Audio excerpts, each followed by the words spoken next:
Wassalamualaikum warahmatullahi wabarakatuh. قبل كل شيء حيا بنا نشكر الله تعالى الذي قد أعطانا نعما كثيرة حتى نستطيع أن نحيا حياة جميلة. And we don't forget to our Prophet Muhammad sallallahu alaihi wasallam, Allahumma shalli wa sallim wa barik alaih, who has broken from the darkness to the lightness. Oke, di sini kami akan menampilkan makalah kami yang berjudul Manajemen Pembiayaan Pendidikan. Cekidot. Manajemen pembiayaan dan pendidikan. Pengertian manajemen. Manajemen adalah suatu ilmu dan seni untuk mengatur sumber-sumber daya manusia, yang mana sumber tersebut dilakukan secara efektif dan efisien ya untuk mencapai suatu tujuan tertentu. 5 alasan mengapa kita penting untuk mengetahui manajemen pendidikan. Yang pertama yaitu tidak ada suatu perusahaan yang akan berhasil ketika manajemennya tidak berjalan dengan baik. Dari sini kita dapat ketahui bahwasannya manajemen pendidikan sangat berperan penting untuk perusahaan dan lembaga-lembaga pendidikan. Yang kedua, yaitu manajemen menetapkan tujuan dan usaha untuk menetapkan suatu sumber-sumber daya manusia, dan sumber-sumber tersebut dilakukan dengan secara efektif dan efisien.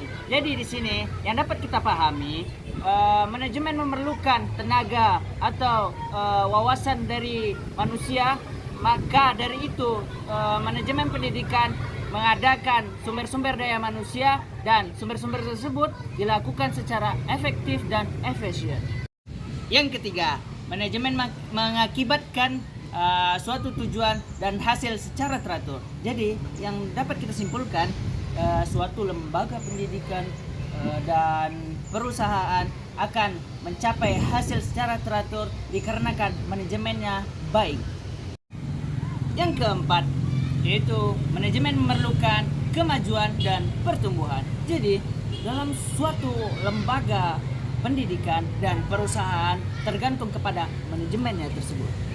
Oke, yang kelima, manajemen merupakan pedoman pikiran dan tindakan.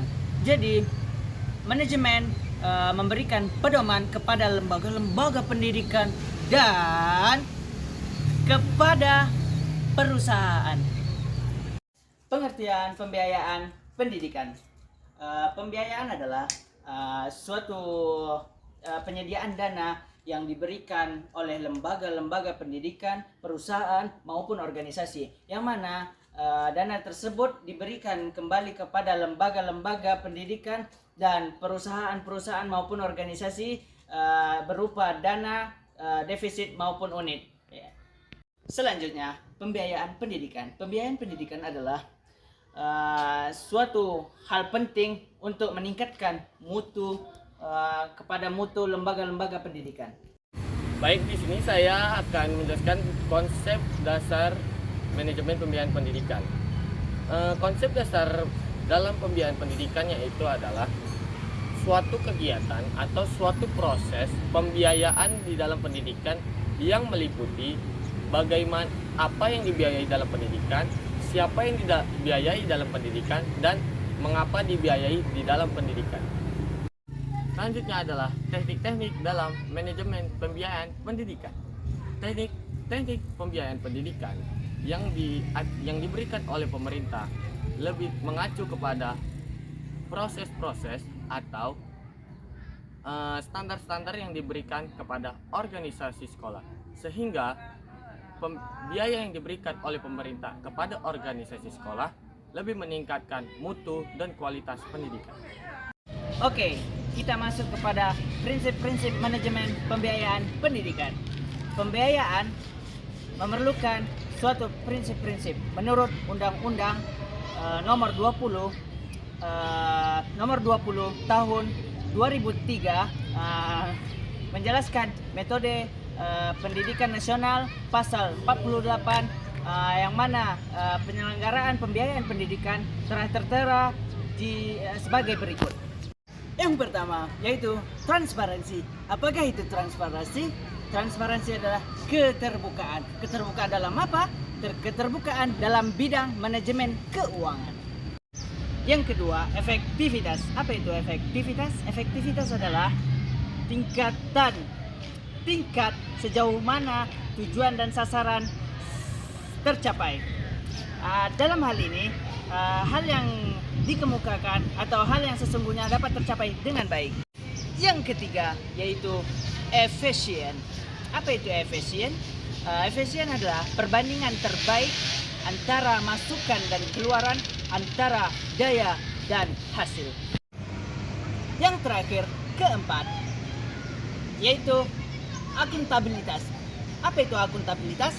Akuntabilitas adalah merupakan suatu pemakaian biaya pelaksanaan sesuai dengan planningan telah ditentukan sebelumnya. Berdasarkan standar yang diberikan oleh pemerintah kepada kepala sekolah, terdapat beberapa teknik pembiayaan pendidikan. Yang pertama adalah standar kelulusan. Standar kelulusan untuk peserta didik tidak hanya acuannya pada materi atau pelajaran saja, tetapi dinilai oleh sikap, perilaku, dan keterampilan peserta didik. Selanjutnya, yang kedua adalah standar pengelolaan pendidikan. Standar pengelolaan pendidikan adalah tolak ukur untuk pengawasan kepada lembaga pendidikan yang terkait. Yang ketiga adalah standar pembiayaan pendidikan. Standar pembiayaan pendidikan adalah acuan suatu lembaga pendidikan dalam mengukur besarnya pengeluaran pembiayaan pendidikan dalam kurun waktu 1 tahun. Selanjutnya adalah jenis pembiayaan pendidikan. Biaya pendidikan terbagi menjadi 2 hal, yaitu direct cost and social cost. Yang pertama adalah direct cost. Direct cost adalah alokasi pembiayaan pendidikan yang alokasi pembiayaannya terdapat pada gaji guru atau karyawan dan juga fasilitas dalam belajar mengajar. Yang kedua adalah social cost. Social cost adalah pembiayaan pendidikan yang ditanggung oleh masyarakat, seperti biaya yang ditanggung oleh masyarakat untuk membayar sekolah. Lalu ada juga private cost. Private cost adalah pembiayaan pendidikan yang ditanggung oleh keluarga untuk menyekolahkan anak. Syukron And thank you. Assalamualaikum warahmatullahi wabarakatuh. Kikia, kikia, chikuroku, chikuroku, kuku, kuku, bajaru, bajaru.